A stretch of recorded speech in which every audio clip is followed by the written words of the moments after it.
Hai, Assalamualaikum. Perkenalkan, nama saya Alika Azahra Rinjani dari kelas KPI 1B. Di sini yang pertama saya akan menjelaskan tentang pengertian dakwah, ruang lingkup, objek material, dan objek formalnya. Yang pertama ada pengertian, yaitu kata dakwah berasal dari kata da'a, yad'u dakwatan, yang berarti mengajak, menyeru, dan memanggil. Secara bahasa berasal dari kata al-nida yang berarti menyuruh atau memanggil. Menurut istilah, dakwah adalah mengajak manusia kepada kebaikan dan petunjuk Allah Subhanahu wa taala, menyeru kepada kebiasaan yang baik dan melarang dari kebiasaan yang buruk, supaya mendapatkan keberuntungan di dunia dan di akhirat. Selanjutnya ada ruang lingkup. Di sini ruang lingkup dakwah ada 3. Yang pertama ada al-taujih, yang berarti memberikan tuntutan dan pedoman serta jalan hidup mana yang harus dijalani oleh manusia dan jalan mana yang harus dihindarinya. Yang kedua ada al-taghyir, yaitu mengubah dan memperbaiki keadaan seseorang atau masyarakat kepada suasana hidup baru yang didasarkan pada nilai-nilai Islam. Yang ketiga ada al-roja, yaitu memberikan pengharapan akan sesuatu nilai atau hal agama yang disampaikan. Selanjutnya ada objek material. Jadi objek material itu objek fisiknya gitu ya. Adalah ilmu dakwah adalah ajaran pokok agama Islam, Al-Quran dan As-Sunnah, serta memanifestasinya sedalam semua aspek kehidupan umat Islam dalam sejarah Islam. Objeknya itu seperti kita ya, objeknya seperti manusia, Islam, dunia gitu, alam semesta. Yang terakhir di bagian pertama ini adanya objek formal. Objek formal yaitu sudut pandang tertentu yang dikaji dalam disiplin utama ilmu, seperti misalnya dakwah atau irsyad itu BKI, tabligh itu KPI, tadbir itu manajemen dakwah, tatwir itu pengembangan masyarakat Islam, dan humas atau alaqot amah. Itu ilmu dakwah mencoba melihat interaksi antara manusia yang menjadi subjek atau dai dan objek mad'u dalam proses dakwah. Sekian dari saya, part 1. Halo, balik lagi. Di sini ada bagian keduanya, yaitu manhaj. Manhaj itu metode dakwah. Di sini metode dakwah ada 3.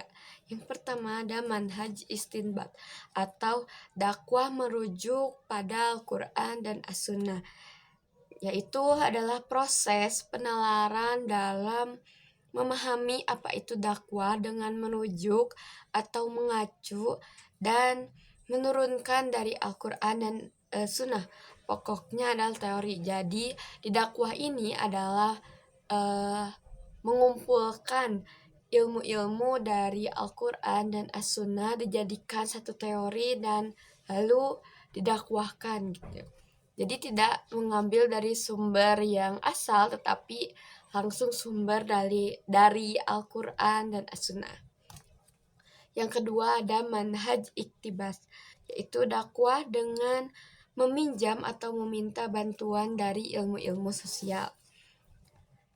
Adalah proses penalaran dalam memahami apa itu dakwah, dalam merujuk dan mengacu dan menurunkan dari Al-Quran dan Sunnah dengan meminjam dan menggunakan teori sosial atau penjelasan perilaku manusia seperti dalam ilmu sosiologi, antropologi, psikologi, ilmu komunikasi, sejarah, politik, ekonomi, dan lain-lainnya. Nah, Contohnya adalah seperti mengutip kalimat dari Al-Quran dan As-Sunnah dan mencantumkannya ke dalam syair, tapi dalam syair itu tidak disebutkan bahwa sumber pencatutan kalimat itu berasal dari Al-Quran dan As-Sunnah. Nah, sebelumnya ada contoh dari manhaj istinbat. Contohnya seperti kias, hukum kias, istihsan, maslahah mursalah, sadu al-zariyah, dan Yang ketiga ada manhaj istiqro, yaitu dakwah dengan penelitian, baik penelitian pustaka ataupun studi lapangan ya. Jadi proses penalaran tentang apa itu dakwah Islam dalam tataran empirik melalui kegiatan penelitian mengacu pada teori dari produk istinbat. Contohnya seperti istiqro tam dan istiqro maknawi. Sekian dari saya. Mohon maaf bila ada kekurangan atau kesalahan, mohon dikoreksi. Sampai bertemu di pas selanjutnya. Bye. Hai, balik lagi. Di sini ada part 3. Dakwah itu ada dua. Ada dakwah dari kaul atau lisan, ada juga dari perbuatan. Misalnya dari lisan itu seperti tablik, irsyad, dan humas. Sedangkan dari amal ada tatbir, tatwir, dan MHU. Yang pertama ada tablik atau jurusan saya ya, KPI, penyebaran pesan Islam. Nah, menurut bahasa, tablik itu artinya menyampaikan. Menurut istilah, tablik adalah bentuk dakwah yang dilakukan dengan menyebarkan ajaran Islam melalui media. Objek dakwah yang menjadi sasaran bersifat massal, seremonial, dan kolosal. Subjek dakwah ini disebut mubalig atau da'i, dan objeknya itu disebut mubalag atau mad'u. Contohnya seperti berkhutbah, bertausiah, berceramah, melakukan kultum yang seperti itu. Jadi tablik itu dakwah melalui media atau menggunakan media. Dan juga dalam hal tulisan seperti media apapun deh, seperti elektronik ataupun media massa yang seperti itu. Yang kedua ada irsyad atau konseling atau bimbingan Islam. Menurut bahasa artinya petunjuk, konseling atau membimbing. Dalam istilah artinya menyampaikan ajaran Islam melalui kegiatan seperti penyuluhan atau bimbingan atau psikoterapi Islam kepada individu atau kelompok kecil, bersifat berkelanjutan dan intensif. Yang ketiga ada humas, atau dalam bahasa Inggris disebut dengan public relation. Secara harfiah berarti hubungan dengan publik atau masyarakat. Secara istilah adalah bagian lembaga pemerintah atau swasta yang melakukan kegiatan mencari dukungan publik bagi usaha-usahanya. Humas adalah usaha persuasif. Humas juga adalah proses komunikasi strategis yang membangun hubungan saling menguntungkan antara organisasi dan publik. Yang kedua ada dakwah ahsanil amal, yaitu dalam perbuatan. Yang pertama ada tadbir atau pemberdayaan umat melalui lembaga. Dalam bahasa artinya manajemen atau pengelolaan. Dalam istilah yaitu kegiatan dakwah bertransformasi dari institusional ajaran Islam melalui kebijakan-kebijakan publik atau pemerintah, lembaga pendidikan, perusahaan, serta pengelolaan lembaga-lembaga dakwah. Karakteristik yang menonjol dalam dakwah tadbir ialah fungsi manajemen itu sendiri, jadi seperti mengajak atau mengelola perencanaan dakwah dan lainnya. Nah, hadirnya organisasi dakwah seperti ini yang dimanajemen oleh jurusan manajemen dakwah ini membuat wadah untuk perencanaan atau pengorganisasian, pelaksanaan dan evaluasi dalam pelaksanaan dakwah. Yang ketiga ada yang kedua ada MHU atau manajemen haji umroh. Di sini mengajarkan bagaimana studi tentang bermanajemen haji dan umroh atau mengembangkan seperti bekerja sama dengan masyarakat tentang contoh asli dari studi bidang manajemen haji dan umroh dan sebagainya. Yang ketiga ada tatwir atau tamkin, yaitu pemberdayaan ekonomi Islam. Secara bahasa artinya pengembangan, secara istilah kegiatan dakwah implementif melalui gerakan aksi amal seperti pemberdayaan sumber daya manusia dan lingkungan.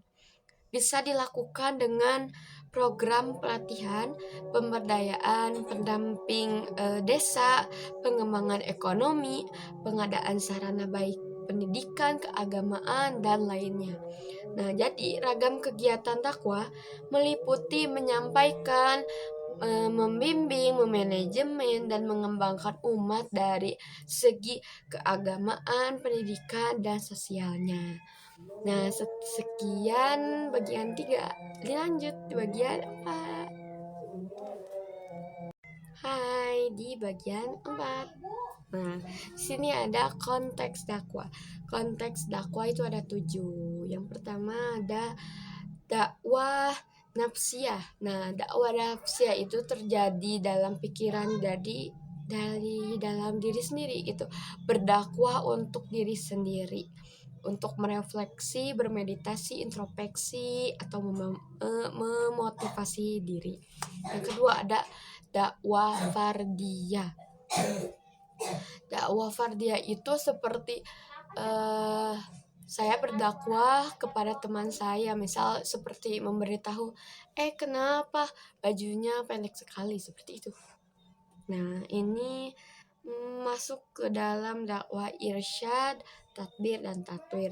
Yang ketiga ada dakwah fi'ah qalilah, yaitu berdakwah kepada kelompok kecil gitu. Dan tidak lebih dari 20 orang seperti misal yang dakwahnya itu satu, berdakwahnya ke 5 orang misal kayak gitu. Yang keempat ada dakwah fi'ah kasiro. Nah, ini tuh berdakwah kepada kelompok yang besar gitu, lebih dari 20 orang.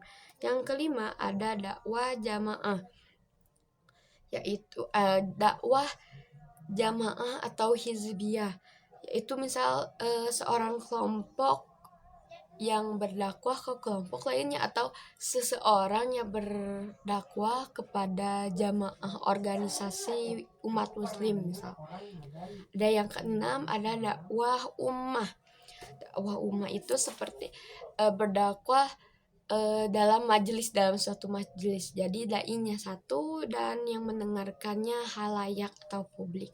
Dan yang ketujuh ada dakwah syu'ubiyah qabailiyah, itu dalam dakwah dalam bentuk antar suku gitu. Misal saya berdakwah di daerah luar Jawa Barat, nah seperti itu. Jadi harus menyesuaikan gitu, melihatnya objektif. Nah, sudah. Nah, di bagian terakhir ada tentang mengapa sih manusia harus berdakwah. Nah, dakwah itu adalah kegiatan yang pertama kali dilakukan oleh Rasulullah Shallallahu Alaihi Wasallam ya, sebagai bentuk perintah untuk menyebarkan agama Islam. Maka sepatutnya kita sebagai umat Islam juga harus berdakwah untuk menyebarkan agama Islam, sehingga insya Allah mendapatkan amal jariah. Misal seperti slogan jurusan KPI, misalnya KPI harga mati, maksudnya adalah filosofinya itu bukan untuk musyrik ya, bukan untuk kayak kenapa sih jurusan itu harga mati gitu, kayak musyrik kayak begitu, bukan seperti itu filosofinya itu. Jadi kayak harga mati itu ditunjukkan kepada berdakwah. Jadi kan relevan ya dengan ini, bahwa dakwah itu kayak nyawanya umat muslim. Jadi ya kita itu harus berdakwah sampai mati, bukan harga matinya itu bukan sesuatu yang membuat kita menjadi musyrik ya. Oke, lanjut. Juga dalam dakwah ini untuk mengajarkan kita kepada kebaikan, membawa kita kepada aman ma'ruf nahi munkar. Yang selanjutnya ada landasan teoritisnya. Maksudnya adalah landasan teologis. Dakwah adalah Jadi landasan teologis dakwah adalah Al-Quran dan As-Sunnah. Al-Quran merupakan kitab suci bagi umat Islam yang menjadi sumber hukum dan pedoman hidup. Dakwah merupakan bagian tugas suci dari umat Islam untuk menyebarkan ajaran Islam, mengajak dan menyerukan kebaikan. Lalu ada landasan sosiologi filosofis dakwah dalam menggunakan pendekatan ilmiah untuk memahami masyarakat, yaitu dengan melakukan penelitian secara sistematis, intensif, dan objektif. Sekian. Halo. Di sini ada bagian terakhir, yaitu membacakan dalil.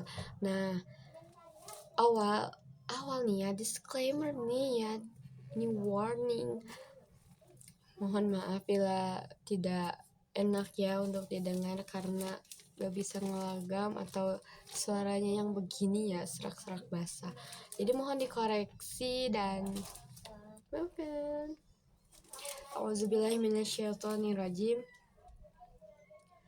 Wala tankihul musyrikati hatta yu'min wala amatum mu'minatun khairum min musyrikati walau a'jabatkum wala tunkihul musyrikina hatta yu'minu wala abdum mu'minun khairum min musyrikin walau a'jabakum ulaika yad'una ilan nar wallahu yad'u ilal jannati wal maghfirati bi'izni wa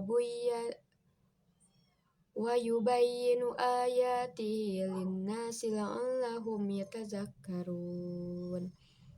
Itu adalah Quran surat Al-Baqarah ayat 221. Selanjutnya ada Quran surat Ali Imran ayat 104 dan 110. Wala takum minkum ummatun yad'una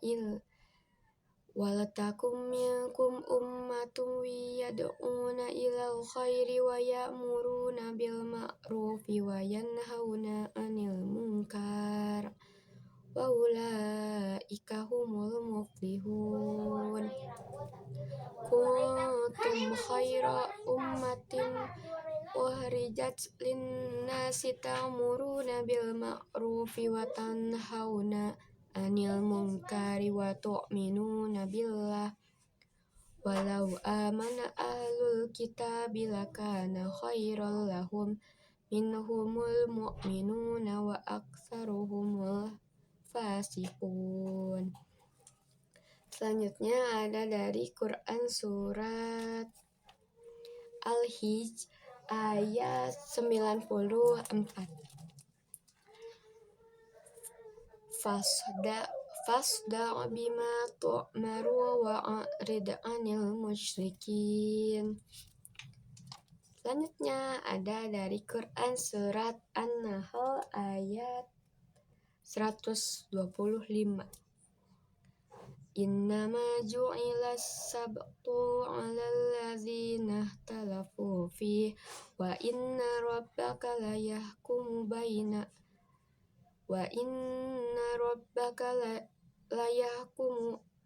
bainahum yaumal qiyamati fima kanu fihi tahtalifun. Selanjutnya ada dari Quran surat Fussilat ayat 33. Wa man ahsanu qawlan mimman da'a ilallahi wa amila salihan wa qala innani minal muslimin. Sami'na wa ata'na ghufranaka rabbana wa ilaikal masir. Sekian dari saya. Wassalamualaikum warahmatullahi wabarakatuh. Bye bye.